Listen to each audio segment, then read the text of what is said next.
Last week, when we buried my brother, there was so much I wanted to say.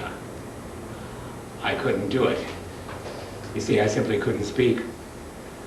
I couldn't find the words. And it's been a burden on my soul, what I wanted to say and couldn't. I couldn't speak. I didn't express myself. So thank you for this second opportunity. And I'll do my best to tell you some things about Vincent. I'm not really sure how to begin. I suppose I should tell you that he was a lover. Yes, it's true. My brother, Vincent Van Gogh, the lover. He was a lover of God, a lover of love, and of course, a lover of art. And in his lifetime, he thought that he had failed at all three. Now, to say that he worked hard at all three would simply not be true. He didn't. He didn't work at them. He attacked them. He surrounded them. He schemed. He planned. He gathered his forces together like a general going into battle, and then, with what might be referred to as an overdeveloped sense of drama, he attacked. And for years, he battled against everything. From the age of 27, 10 years ago, until he died last week, he poured more passion, more energy, more love into his life and work than any 10 men. Now, I'm not going to ask you to believe that he was perfect. Oh, he was far from perfect. And he seemed that he never could accept any success. Oh, he wanted it. He hungered for it. But he could never accept it. He was terrified of it. For example, he once said, "Theo, let me tell you about success. Oh, the fireflies in South America are extremely successful. Oh, they burn so brightly that ladies stick pins in them and wear them in their hair. So much for success." Terrified of it, he never allowed himself to believe that he had accomplished anything. For example, I sent him that recent article by Albert Aurier. Some of you probably have read it. Now, Monsieur Aurier is the most respected art critic in France today, and he referred to my brother as the vanguard, the leader of the Impressionists. He perceives the imperceptible and secret characteristics of line and form under an incessant and awesome shimmering of every imaginable effect of light, polished to a brilliant and enchanting iridescence. Gardens of flowers which appear like the most luxurious jewelry, made from rubies, agates, onyxes, emeralds, etc., etc. Sounds very flattering, doesn't it? Vincent's response: "Thank you very much for that article, but please, ask Monsieur Aurier not to write any more articles about my paintings, and insist on this. Making pictures is hard enough, but if I hear them spoken of, it gives me more pain than he knows. Yesterday, I sent off 3 parcels by post, mostly studies of autumn, giving me a lot of trouble. Sometimes I think they're ugly. Sometimes they seem good to me.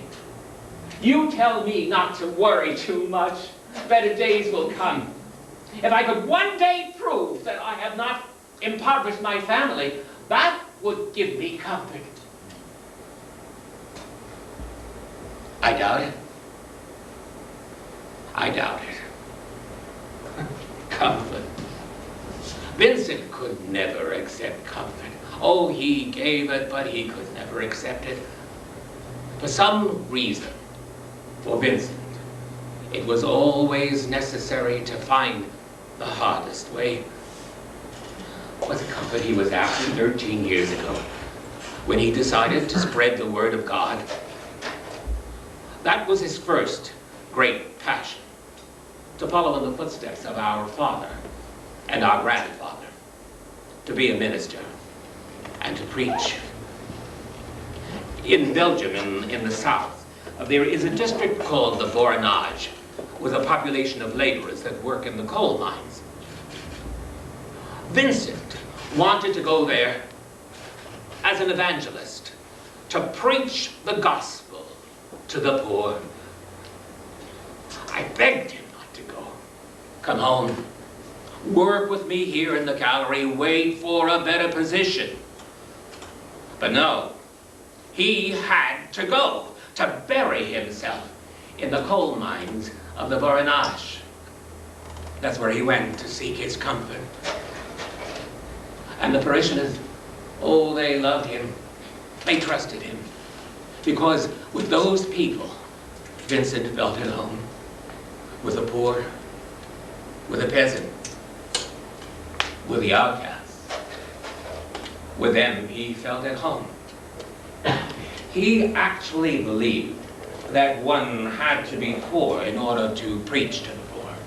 So he gave away all of his possessions. He covered his face with soot. He lived on bread and coffee. Gave away his bed. Lived on a straw mat on the floor of a hut. And it was too much. Too much.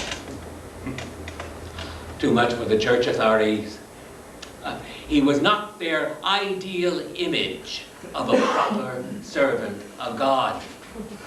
So they forced him to give it up. They forced him out of the job. And he was lost, cut off from everything he believed in. And for a year he drifted, lost, looking for himself and his life. God knows I didn't help. I did a stupid thing. I'll never forgive myself. I told him that he was being idle. And he said, Theo, you might see a bird in a cage, and you might say, look here, that bird has everything it needs, and yet he is idle. But Theo, don't you understand? That bird is longing to fly. And I am that bird.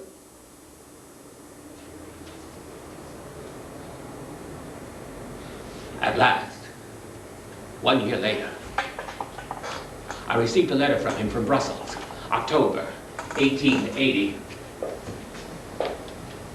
Dear Theo, if I had spent another month in the Belgian Black Country, I would have been sick with misery. Now my only anxiety is, how can I learn more? How can I be of some use in this world? How can I serve some purpose and be of some good? I endured almost 2 years of misery in the Belgian Black Country, and my health has not been too good lately. But if I can only succeed in learning to draw well. And there it was. Now he knew. Now Vincent knew that the Black Country was not an end, but only a beginning. His passion had taken him to the Borinage, where he began to see, and he began to draw. A new passion. What could stop him now?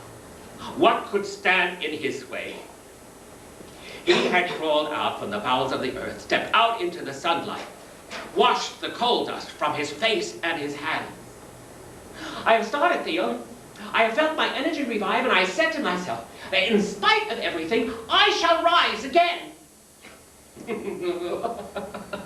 Oh, I shall rise again. Make of it what you will. It's true. My brother was born twice. The first time he was conceived in joy, and he was born on March 30th, 1852. But he was stillborn, and he was named Vincent. And he was buried at the cemetery at my father's church. And the second time, he was conceived in sadness. And on exactly the same date, 1 year later, March 30th, 1853. Mother gave birth again, and he was named Vincent again. And every Sunday when we went to hear Father preach at that chapel in Zundert, Vincent saw the tombstone that bore his name. Make of it what you will. My brother was born twice. I will pick up my pencil, which I have forsaken during my great discouragement, and I will go on with my drawings. Oh, it's just a hard and difficult struggle to learn to draw well. Yes, it's true. It is hard and difficult, but not hard enough for Vincent. Not difficult enough for my brother Vincent. His passion for art would have to wait. First, he had to fall in love with love. Oh, my life and love are one. Oh, what a disaster. Oh, Theo, a deep love has grown in my heart for our cousin Key. Well, her husband had just passed away. What he was seeing was her loneliness. He was not attracted to her, but to her sorrow. Oh, a deep love has grown in my heart for our cousin Keith. And when I told her this, she said that she could never return this feeling. And then there was a terrible indecision in me what to do. Should I accept her answer? Or should I keep some hope and not give up? Well, I chose the latter. As if he had to tell me. I chose the latter, and I do not repent of that decision. He was outrageous. He was absolutely outrageous. I approached him crudely, awkwardly at first, but still firmly. And I said, "Oh, Kitty, I love you. I love you as myself."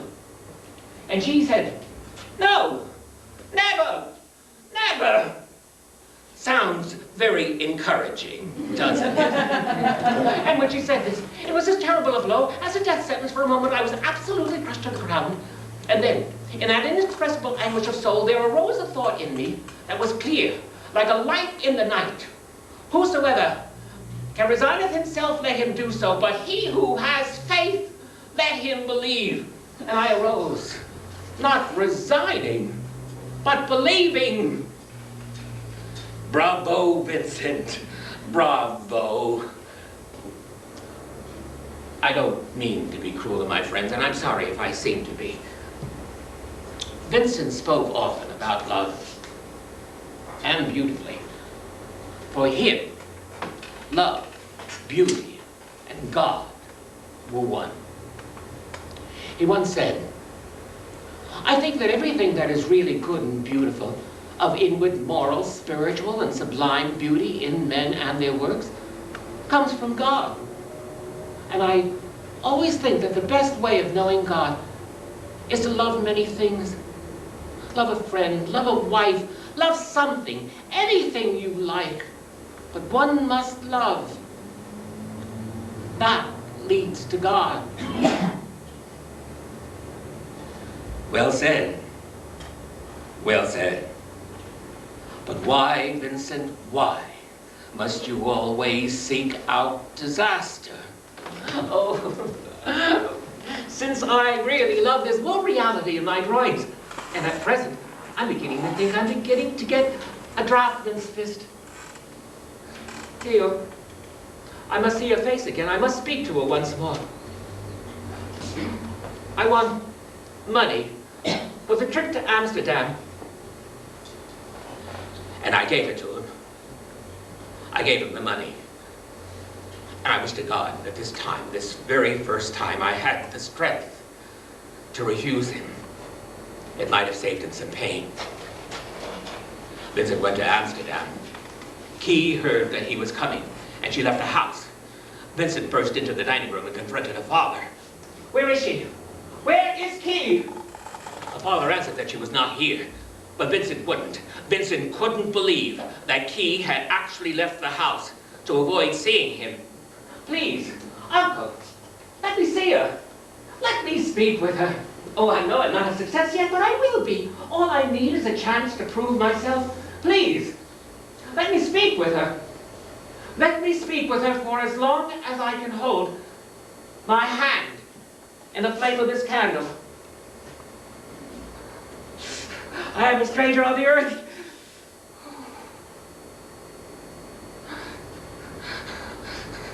Hide not thy commandments from me.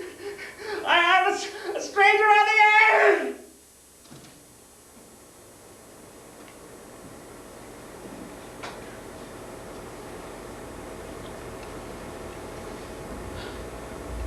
Dear Theo, I write you from The Hague. I'm in a little inn. I have found a woman. She's not young, not beautiful, rather tall and strongly built. She doesn't have the lady's hands of keys, but the hands of one who works. She's not coarse or common. There's something very womanly about her. And she's had many cares, one can see that, and life has been hard for her. And she's not distinguished, nothing extraordinary, nothing unusual. Oh, but Theo, for me there is such a wonderful charm in that slight fadedness, that something over which life has passed. This is not the first time that I have been unable to resist a feeling of affection and love for those women who are so damned and condemned and despised by the clergyman from the pulpit. She has not cheated me. He who thinks that all these women are cheats, oh, how wrong he is, and what little understanding does he show. She's been very good to me, very kind, and very good. The clergyman, called us sinners, conceived and born in sin. Is it a sin to love? To need love? Not to be able to live without love? I think a life without love is a sinful condition. I cannot, I may not, I will not live without love.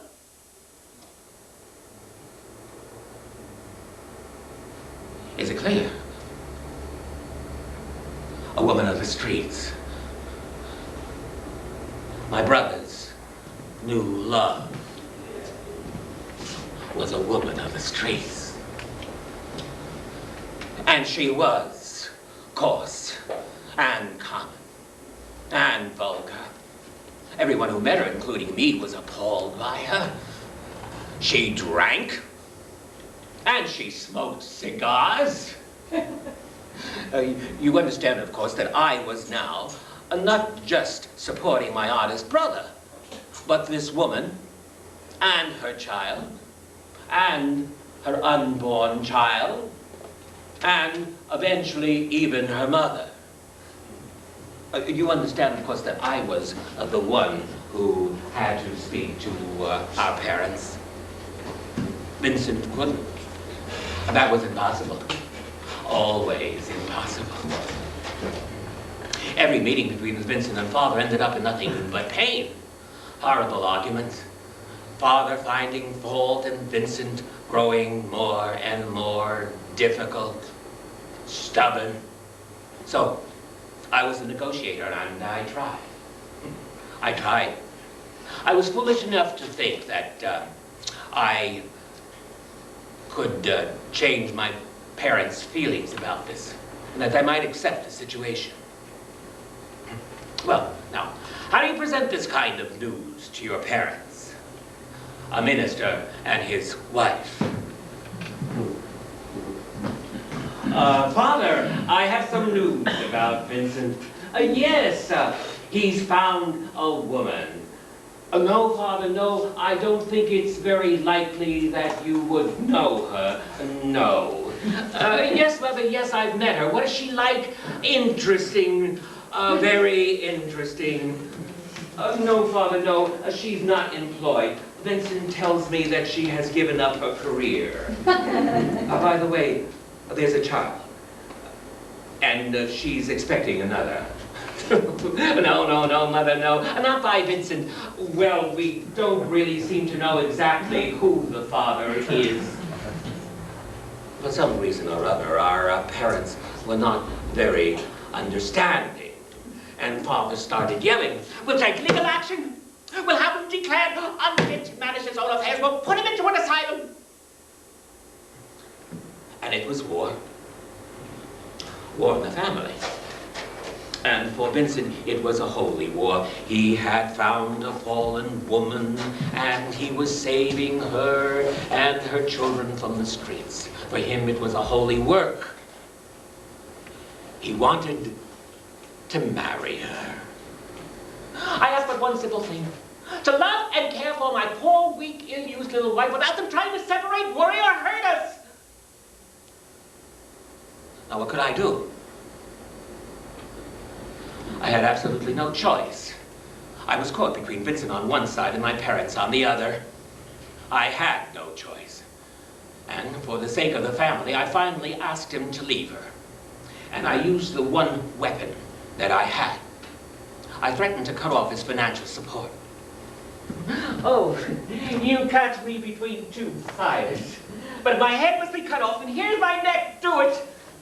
Before I found her a short time ago, I came home to a house that was not really a home. There was no wife, there was no child, and these two great voids stared at me day and night. There was no love. Theo, I don't know whether you've ever had that feeling that forces us to groan and cry out, "My God, where is my child?"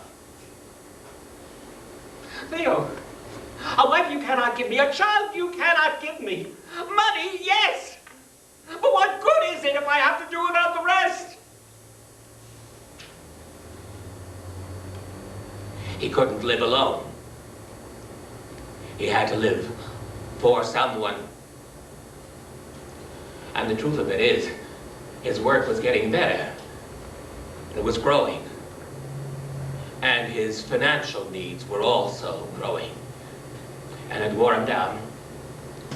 It all wore him down. And Christine, in 1 year, he saw what we had seen from the very beginning. What he had first found so charming, her temper, her manners, her cigars. Now they began to wear him down. And in the end, when he finally realized that she intended to return to the streets, he left her. And I tell you, it was painful, terribly painful. He actually mourned for her. He longed for her so, and especially for the children. He felt so terribly guilty about having left them. And now, bitter, lonely, suffering his loss, he turned on me.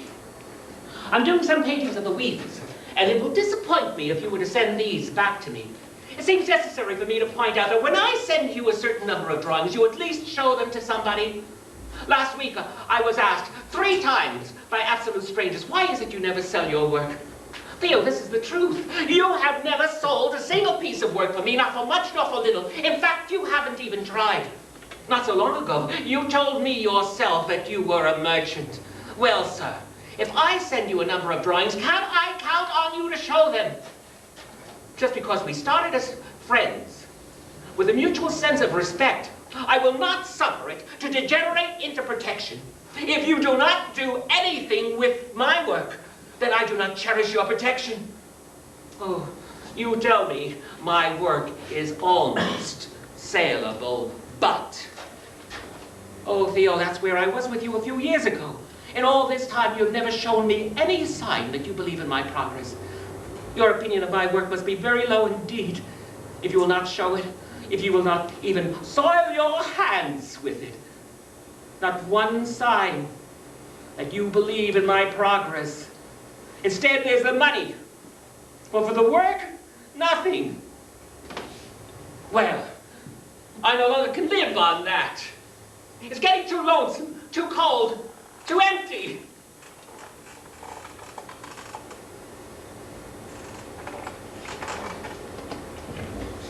Amazing. The man was amazing.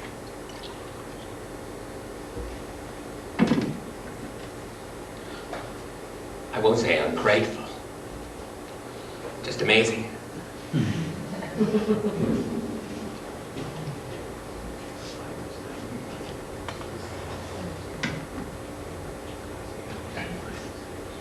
He lived on bread and cheese for months without a piece of meat. He saved all of his money for paints, canvases, models. It was a bad time. It was a very hard time. I don't know how we struggled through. It was all I could do to send him what I did and still maintain my own affairs. And all the time he kept needing, pleading for more and more. Not for himself, but for the work. God, what it must have cost his pride to ask for the money.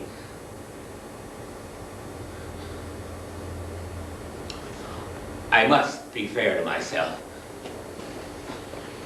Whenever I wanted to exhibit his work, he would not let me.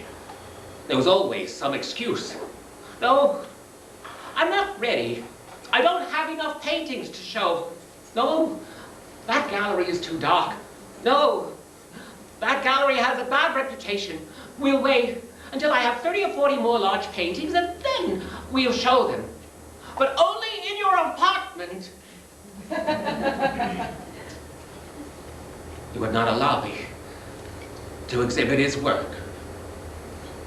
So we struggled. I went to work at the gallery and found a wonderful wife. And Johanna has never once complained about the money that went to Vincent. And Vincent painted and struggled and painted and studied and painted. Strange. Oh, it was a strange time. Vincent was at the same time of two minds about his work. Sometimes sensitive, sometimes secure. Sometimes he could be bitterly hurt by criticism, and sometimes secure enough, he could laugh at it. And all the time, his work was growing.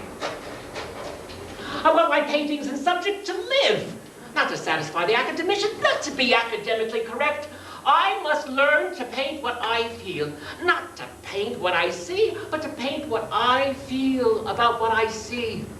Oh, I adore the works, the figures of Michelangelo. Oh yes, the legs are too long and the backsides are too large. I'd like to make these very same incorrectnesses, these deviations, remodelings, changes of reality. Oh, to become nothing more than lies, if you like. Oh, but truer than literal truth. Theo, I am finished with the Antwerp Academy, finished. Rigid formal institution, bound in by tradition. My ideas drove the instructors quite wild. They treated me as if I was trying to spread a disease or something. Last week, for example, we were given a cast of Venus de Milo to draw from. Well, I was struck by the power of that figure, so I accentuated the hips. Well, my instructor was a purist. He tore my drawing apart with the furious strokes of his crayon. So I got up from my chair, and I said to him, "You don't know what a woman is like, damn you! A woman must have buttocks and hips and a pelvis in which she can hold a child." That was my last lesson at the Antwerp Academy. He was struggling with new ideas and visions of his own. He couldn't be smothered by the pious attitudes of pompous professors. And besides, he was a better teacher than they. He loved to teach, and the few students that he had, oh, adored him. He even tried to teach me. He urged me to paint. Theo, old man, you've been a dealer in art for some time now. Have you ever thought of picking up the brush yourself? Oh, no, dear brother. You see, I have this nagging habit which prevents me. Oh? What's that? Eating regularly. Well, he finally convinced me. How could I shirk my responsibility? How could I deny my talents to the world? And before I knew it, he had furnished me with paints, canvas, easel, brushes, and a lot of enthusiasm. And it was like a frantic mother hen standing behind me, giving advice. Perspective, give it depth, composition, balance the composition. Be forceful. Be forceful! And before I knew it, he had grabbed the brush with my hand. And he was painting on canvas. A little color here, a little more detail here, a little more shadow over there. Well, man, I think you've got it. And don't forget to clean out your brushes. This went on for a week. And finally, I was ready. The tempest of my genius was struggling to be set free. Now, I had chosen a charming little scene to paint. A marketplace, farmers with their farming carts, fruits and vegetables, shiny pewter from London, tapestries and fabrics from exotic places in the Far East. The scene was a collage of brilliant colors. A little yellow here, some green over there, a swipe, some gamboge about, a perspective, yes, give it depth, a composition, balance the composition. Oh.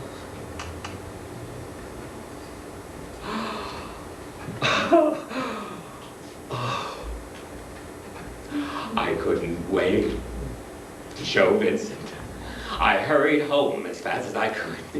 Oh, Vincent, Vincent, you've probably been wondering what I've been doing this morning. Well, I have been painting. And I want you to know that if I ever achieve success for this painting, I will tell the world that you were responsible for my success. Well, he looked strangely at it for a while, and then he said, "Well, old man, did you remember to clean out your brushes?" And then he went off and got drunk somewhere, and I didn't see him for 2 days. He came to visit me here in Paris for a while. Oh. And I must say, he absolutely wore me out.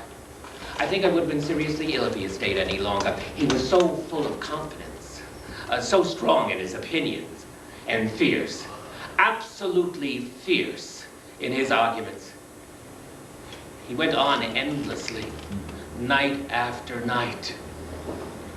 I'd come home from the galleries, and he would start. And on he went. If I tried to avoid the argument, he would take both sides. And if I tried to escape by going to bed, useless, he'd pull a chair up by the bedside. Theo, we must form a union for the artists. We must see to it that they get their fair share of the profits. Why should an artist pour his life into his work and then somebody else profits by it after he dies? Theo, are you awake? He wore us out. He wore everybody out.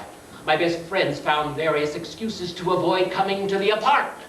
Even Toulouse-Lautrec said, "Please, Theo, tell him to go south for the light." Oh, but while he was with me, we had some great times. Some wonderful, wonderful, exciting evenings of conversation. He had met so many artists whose works he admired. He met Pissarro and Seurat, Toulouse-Lautrec, Bernard, Gauguin, and they talked on and on and on for hours about everything, about their problems, about their work, about art dealers. Gauguin. Monsieur Paul Gauguin. I wish to God he never met Gauguin. Tragic. It was the beginning of the end. Vincent moved south to Oz. And he was lonely, terribly lonely. And Gauguin was in bad times. Oh, he had a reputation as an artist, but no money, no support. And for Vincent, that was perfect, absolutely perfect. He had another soul to save. Oh, we must help Gauguin. We must bring him here to Oz for a rest. Yes, we will furnish for Gauguin. We will decorate for Gauguin. For Gauguin, for Gauguin. Everything for Gauguin. For Gauguin. And he came. Gauguin arrived. And for Vincent, wherever Gauguin walked, the earth shook. Why? Why, God, why did he admire him so? Yes, Gauguin was a fine painter, but Vincent was doing beautiful work himself. And when Gauguin saw fit to tell Vincent that his work was good, oh, no, he couldn't accept it. It was too much praise from such a giant. I sold paintings for Gauguin, and Vincent wouldn't even allow me to exhibit his work. Heaven forbid somebody might buy it. Then Gauguin would no longer be a god, you see. He would no longer stand alone as an artist who was being paid for his work. Well, they argued together and they painted together. They whored together. I write you in haste as we have a great deal of things to do. Gauguin and I intend to make frequent tours of the brothels so as to study them. Oh, Gauguin is so good for me. Gauguin is wise. Gauguin is brilliant. Gauguin is a bastard, a pompous, sarcastic, self-centered bore. Well, they began to argue violently, and Gauguin threatened to leave. Well, he certainly knew how to do that, didn't he? He had already deserted his wife and 5 children. And Vincent was exhausted. Vincent was terrified that he was going to be left alone again. And Gauguin, oh, he was so clever, so very clever. He knew exactly how to push Vincent to the very edge. Every night they had arguments. One night, Vincent threw a drink in Gauguin's face. That stopped that argument. But the next night, another argument. And Gauguin, he paraded out into the streets like a matador, leaving Vincent behind like a wounded bull. Vincent chased him out into the streets with a razor. Gauguin heard him coming. He stopped. He turned around. And they looked at each other through the dark. And of course, Vincent couldn't hurt Gauguin. He couldn't hurt this god that walked the earth. And so he went back to his own room and hurt himself instead. Yes, you probably all heard about it by now. He cut off his ear, or most of it, tied it in a cloth, wrapped a ribbon around it, and took it to a local brothel.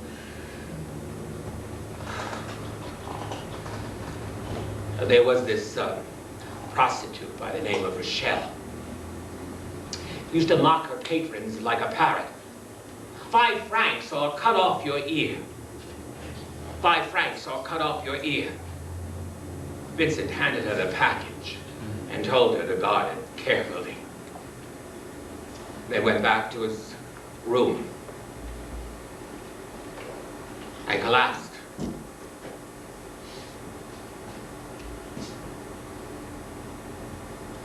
Jesus! Vincent! When will you ever learn? Love the lost, Vincent. Love the poor, the destitute, the homeless, the outcasts. Love even a bastard like Gauguin. But for God's sakes, Vincent, When will you ever learn to love yourself?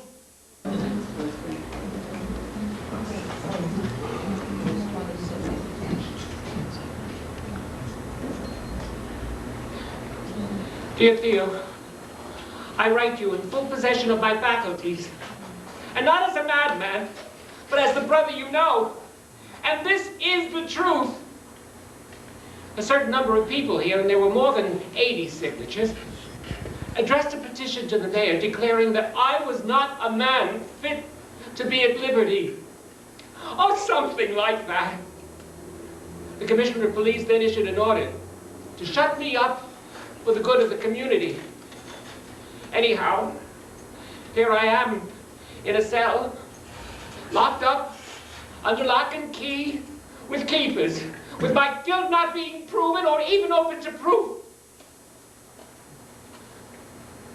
If I did not have your friendship, I should have been driven to suicide, and I should have committed it in the end.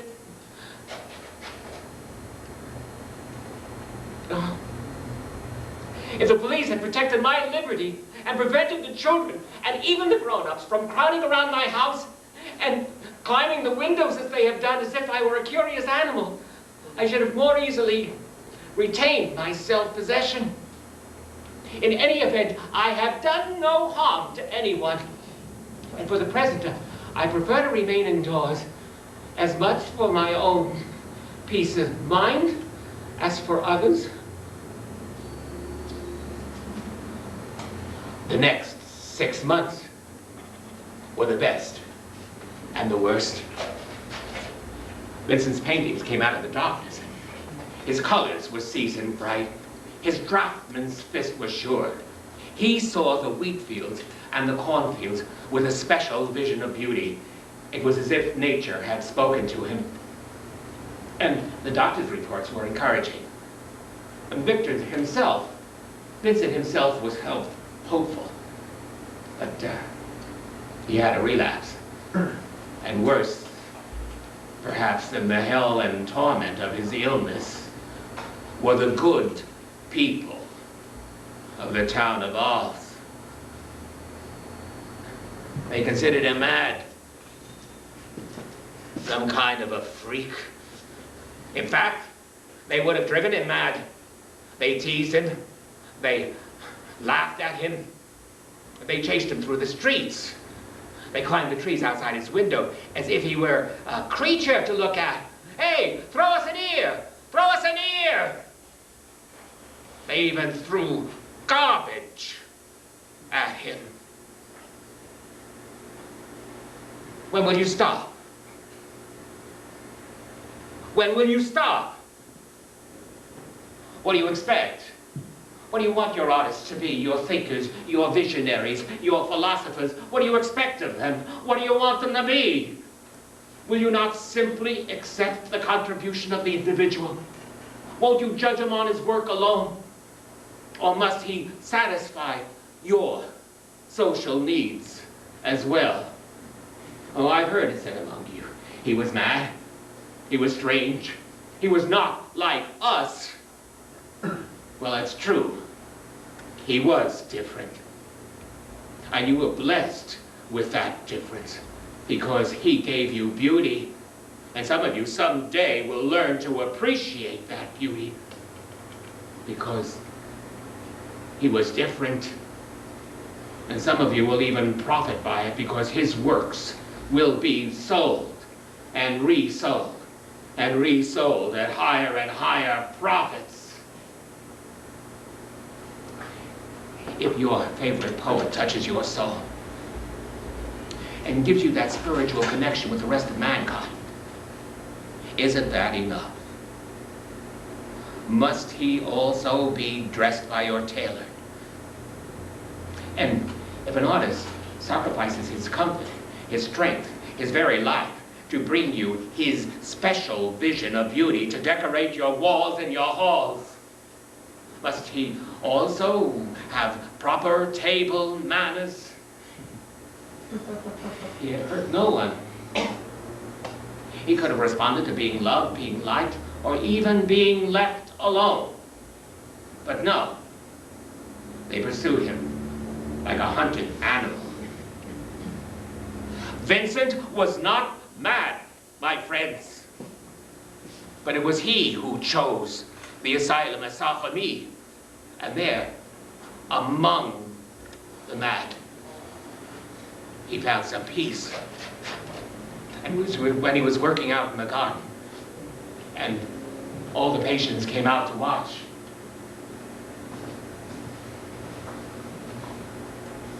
dear Theo, though here there are some patients seriously ill, the fear and horror of madness that I used to have is lessened a great deal. And though here you continually hear, oh, terrible cries and howls, like beasts in a menagerie, in spite of it all, people get to know each other and to help each other when their attacks come on. When I'm working here in the garden, they all come out to look. But I assure you, they have the discretion and manners to leave me alone. Not like the good people of the town of Arles. And now, everything that he was, the beauty, the power, the passion of his love for life, for humanity, for nature, now it came together in the brilliance of his work. His talent, his draftsmanship, his control of his work was now so complete that he could turn out 2 beautiful canvases in a day. He'd start painting early at sunrise, paint furiously until noon, eat a piece of bread, finish a canvas, and then turn his easel in another direction and start again. And at night, he returned home, exhausted, with 2 magnificent canvases under his arm. And sometimes he painted at night. He put candles in his hat to throw light onto the canvas. And in these last 70 days, these last 70 days, he turned out 100 pieces of work, 70 oils, and 30 drawings. And in the last year of his life, he turned out 200 pieces of work.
not the work of a madman, my friends.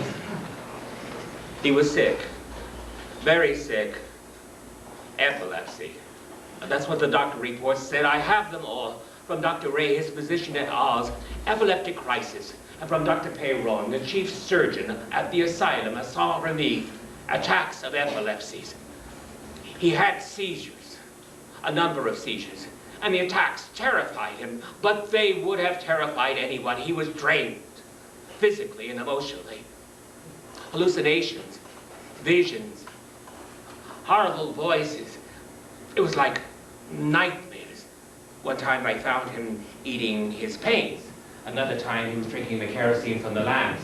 One day they let him out into the wheat fields alone to paint, and he didn't return. They found him clinging desperately to a tree, and he screamed in terror when they tried tearing him away.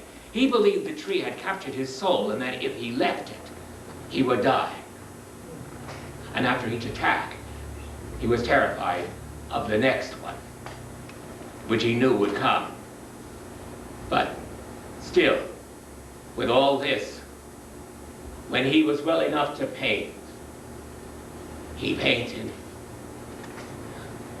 Through the iron-barred window of my room, I see a square field of wheat in an enclosure, a perspective above which I see the morning sun rising in all its glory.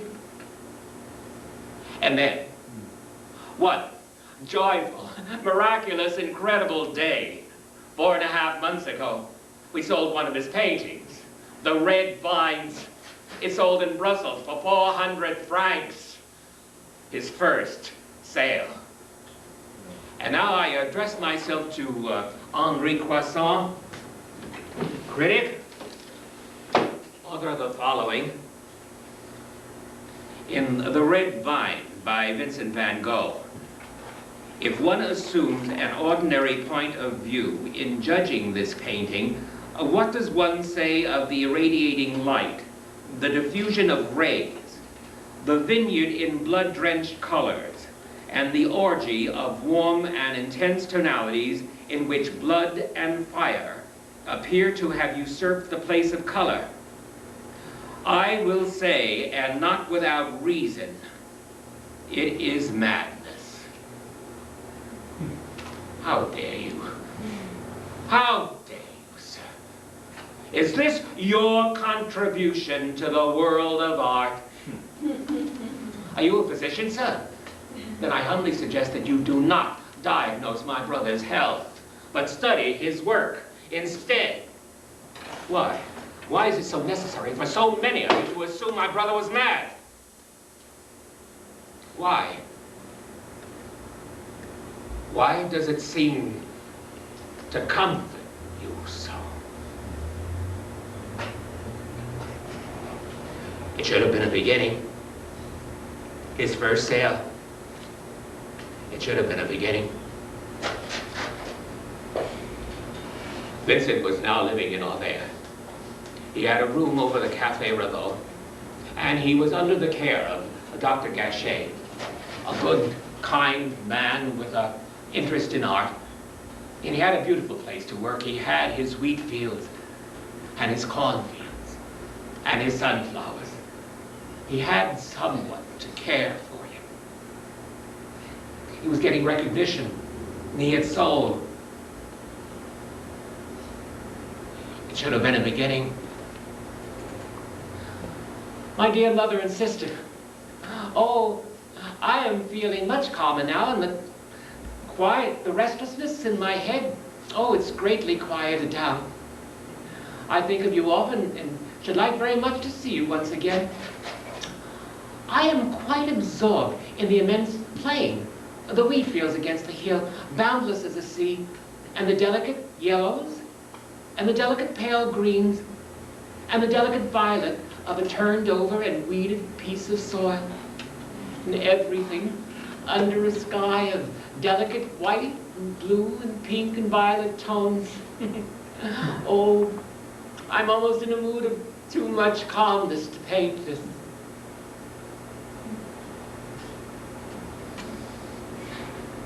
I said to him, Vincent, we have reached the top of the hill.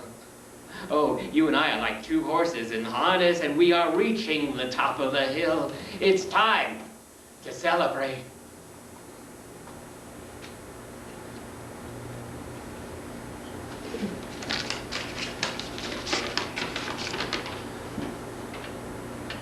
My dear brother, there are many things that I should like to write you about, but I feel it is useless. There is this that I have always told you, that I shall always consider that you are something other than a simple dealer in art, that you have your part in the actual production of canvases, which, even in this cataclysm, retain their peace. For this is what we've got to. Things are very strained between dealers in pictures by dead artists and living artists. My own work, I am risking my life for it, and my reason has half foundered owing to it. That's all right, but you can choose your side.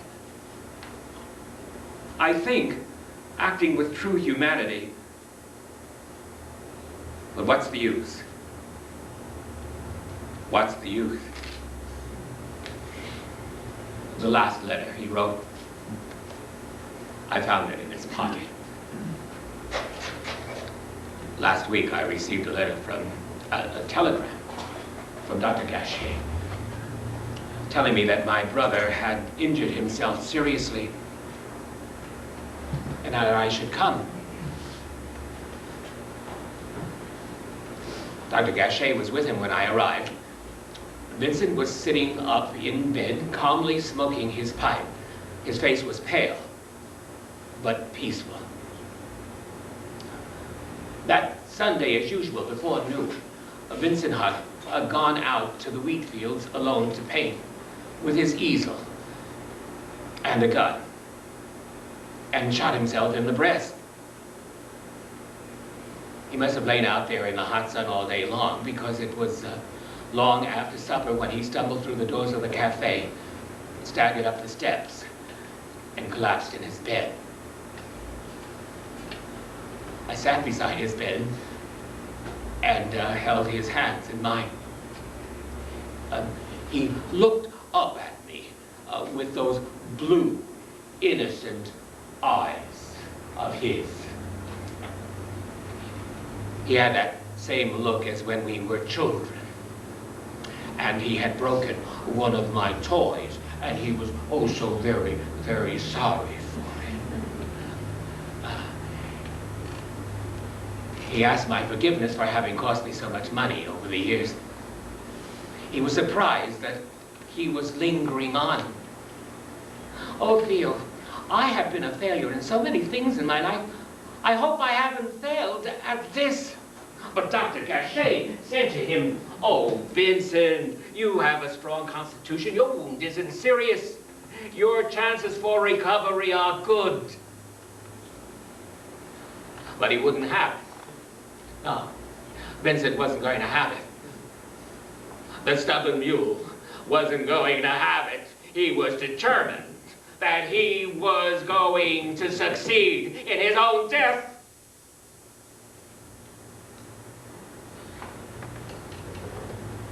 We talked on into the night. Oh, about our childhood in the Brabant, and the wheat fields, and the orchards, and that old stone barn. But late in the night, I felt his hands weaken, and his voice grew fainter. I sat on the bed, and I cradled him in my arms. And I kissed his face. And he looked up at me and said, "Oh, Theo, if I could die like this." And then he closed his eyes. And I felt his heart stop. I held him close, I wasn't going to let him go. I felt his soul lingering near me for the next few moments. Then something went out of me, and he was gone.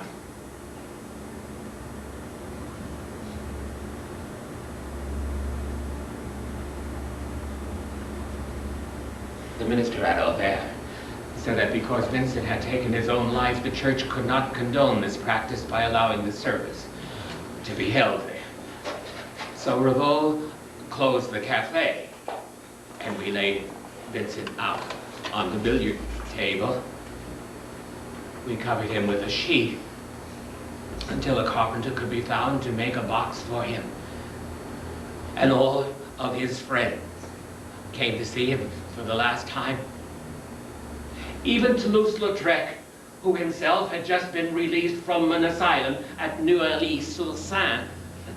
And they all brought dahlias and sunflowers. Yellow was Vincent's favorite color.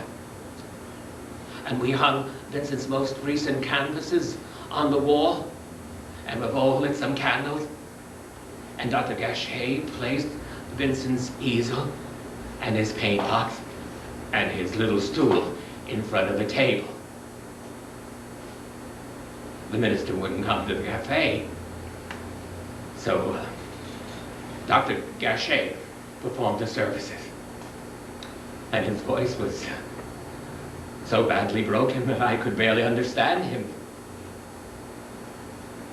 But he was a brave man, and he loved Vincent so. And I couldn't talk. I couldn't say a word. They even denied us the use of the church's hearse. So Adeline Revaux rode horseback over the bridge to Merry, to the nearest township, and she borrowed a hearse from the abbey there. And at 3 in the afternoon, we took Vincent to the cemetery, and we found a lovely place for him, near an old stone wall that bordered a cornfield. His work was over, and it was time for him to leave. And with his passing, for me, the sweetness has gone out of the air, and the wine has turned to vinegar. Vincent used to say, we take a train to visit a city. Well, we take a death to visit a star. There are no words to express this feeling of loss, of grief that I feel. It's a grief without comfort. A grief I will keep with me for as long as I live. But I'm not alone in my agony. Some of his true friends share a measure of my sorrow. At the cemetery, before we returned Vincent back to the earth, all of his friends gathered around. The artists, the merchants, the farmers, the beggars, yes, even the beggars from off the streets. They knew how special he was and what a genius he had. And I wanted to tell them something about Vincent. I wanted them to know him like I knew him. They had to know what he believed in. But I couldn't talk. I couldn't find the words. And then the moment was gone. Later, everyone had drifted away, and I was left alone again. I remembered the words of Ernest Renan and Vincent's favorite quotation: to act well in this world, one must sacrifice all personal desires. Those people who become missionaries of religious thought have no other fatherland than this thought. Man is not here on earth merely to be happy, nor to live simply honest. He is here to realize great things for humanity, to attain nobility, and to surmount the vulgarity of nearly every individual. That was my brother's credo by which he lived. To accomplish noble things for humanity. And he did.